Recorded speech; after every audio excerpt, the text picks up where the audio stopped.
said that it resembles a well-practiced military assault type, but other experts on the other end of the scale said, no, it resembles more of, say, a bank robbery crew. Nonetheless, though, it seems quite obvious that there was some planning, casing, and practice for this operation. How much time it would take before the French police arrived, for example.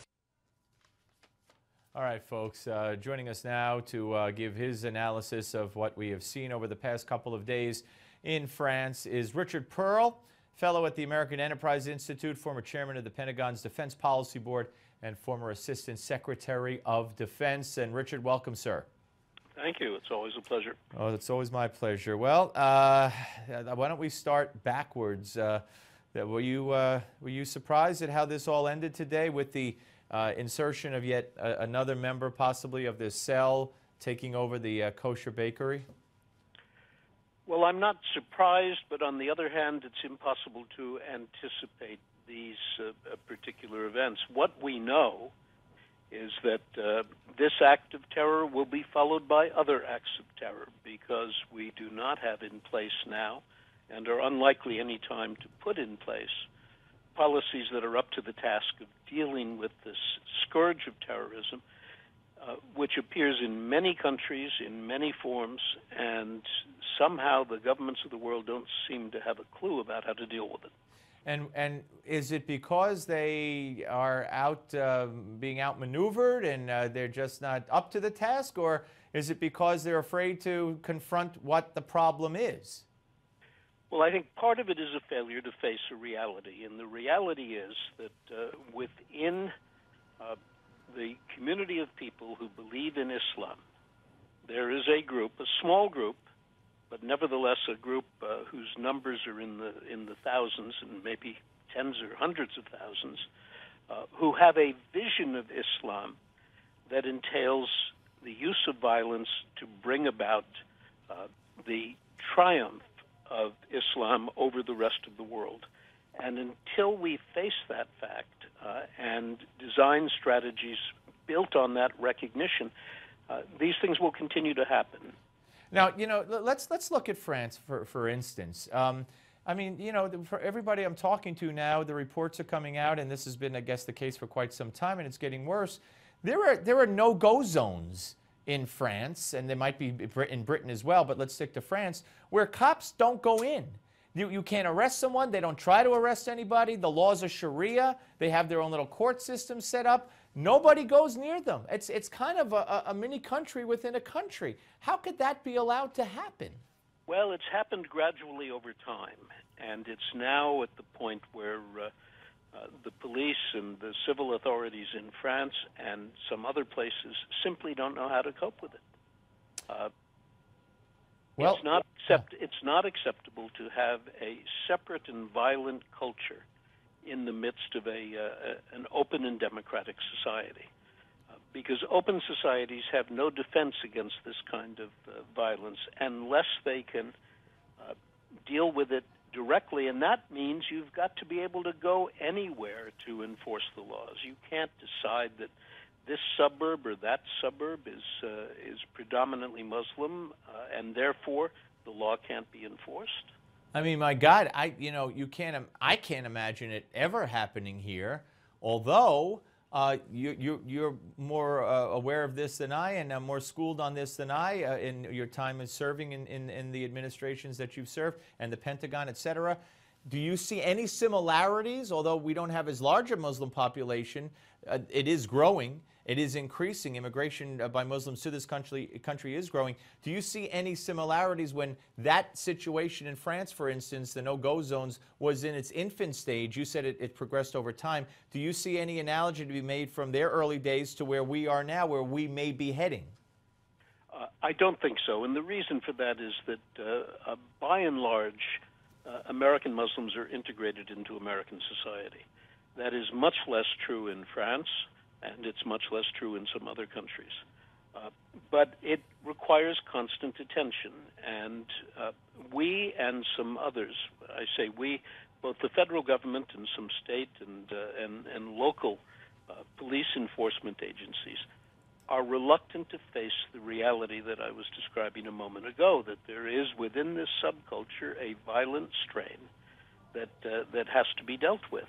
And if you look at who purports to represent American Muslims, for example, moderate American Muslims who are outspoken in their opposition to this subculture and this kind of violence are never invited to the White House, for example. The Muslims who are invited to the White House are the ones who take a more extreme position, not, to be sure, advocating violence. Right.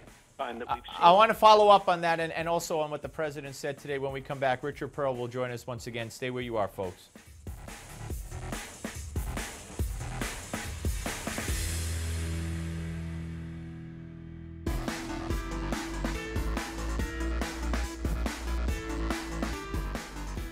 And in the streets of Paris, the world's seen once again what terrorists stand for. They have nothing to offer but hatred and human suffering. And we stand for freedom and hope and the dignity of all human beings. And that's what the city of Paris represents to the world.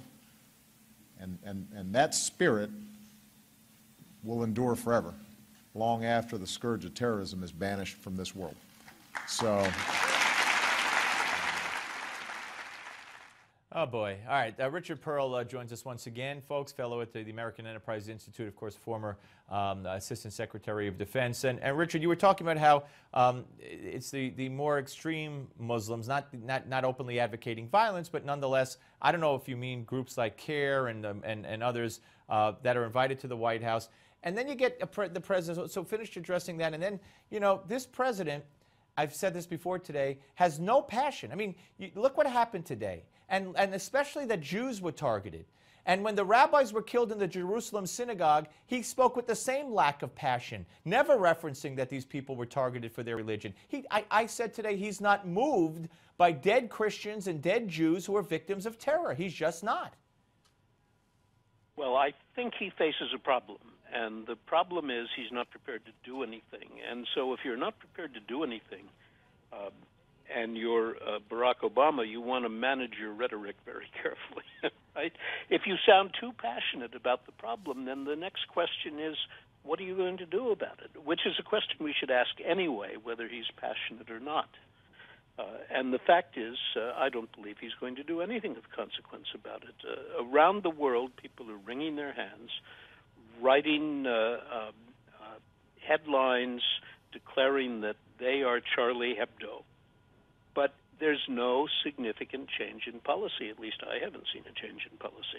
It would be a good thing if the president were to announce that we are now going to scrutinize much more carefully what goes on in places where radical Islamist propaganda is propagated and where young and vulnerable people are taught that it is the obligation of every Muslim to destroy infidels.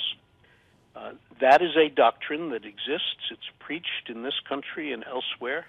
And sometimes people from institutions that basically preach that are regarded as the Muslim community with which the authorities should work, which is why I was saying a moment ago that the wrong people get invited to the White House. The mistaken belief seems to be that legitimate Muslims, Muslim leaders in communities, including in this country, are those who incline toward the more radical view, even if they don't espouse violence per se.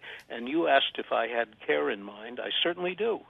Yeah, that's what I thought. That's where I thought you were heading. And a sidebar here, Bill O'Reilly had a representative of CARE on yesterday, and another group, I forget the name, and I don't want to say it because I'm not sure what it was.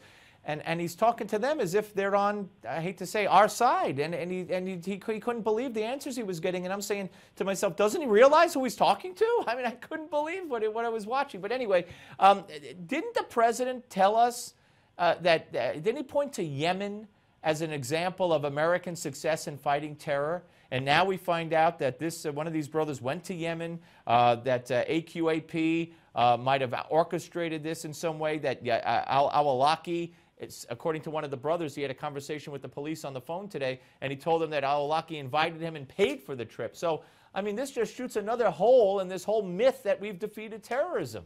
Well, we certainly haven't defeated terrorism. It exists. Look at what's going on in Syria and in Iraq with ISIS. And unfortunately, when apparent victories are scored by radical Islamist groups, it's a very powerful instrument for recruitment. So the numbers of adherents to ISIS in the aftermath of their apparent successes in Iraq just went off the charts, thousands and thousands. Yeah. And it's estimated that there are several thousand Europeans and Americans now in Syria and Iraq fighting on the side of these radicals. They will come home because there's no law that prevents them. Well, that's insane. Is that not insane, Richard? I think so. I think it should be a crime to go and do what they've done, and the penalty should be you can't come home again. All right, let's end on that note. Hey, listen, really appreciate your time. It's always fascinating for me to talk with you, and thank you. We'll speak to you soon, sir. All the best. Bye. You too. Richard Perle, ladies and gentlemen. Call you want to do something? 202-225-3121. 202-225-3121. Call your congressman, call your senator, call other congressmen, other senators, and say, will you pass a law so that once these fighters go overseas to fight for ISIS and in Syria, they can't come back? Duh? All right, David Horowitz joins us next, folks, right here. Don't go away.